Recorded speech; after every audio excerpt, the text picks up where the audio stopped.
अस्सलाम वालेकुम। मैं आपका मुदस्सर हुसैन महबूबी साड़ा अपना पंजाब चैनल पर मेरे बहुत ही प्यारे दोस्त, मेरे करीबी दोस्त अरफान भाई लाहौर से, उनका एक दोस्त था अली हाशमी, वो कुछ महीने पहले इस दुनिया से कूच फरमा गए हैं। उनकी फरमाइश पर, अरफान भाई की फरमाइश पर एक बहुत ही प्यारी गज़ल अपने दोस्त के नाम कर रहा हूँ, वो से समात कीजिएगा। तुम भी क्या याद करोगे कोई दोस्त हुआ करता था, तुम भी क्या याद करोगे कोई दोस्त हुआ करता था, इतना चाहने वाला हमें कोई दोस्त हुआ करता था।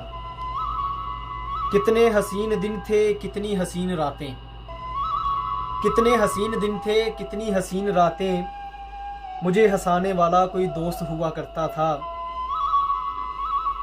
हर पल साथ देना, मेरा हर गम को बांटना, हर दुख सहने वाला कोई दोस्त हुआ करता था। जब रूठोगे तो कोई ना मनाएगा तो सोचोगे, जब रूठोगे तो कोई ना मनाएगा तो सोचोगे, मुझे मनाने वाला कोई दोस्त हुआ करता था।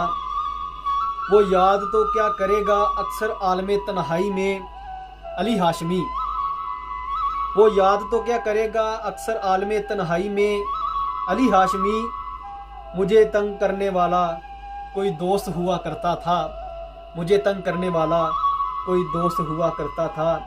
तुम भी क्या याद करोगे कोई दोस्त हुआ करता था, इतना चाहने वाला हमें कोई दोस्त हुआ करता था।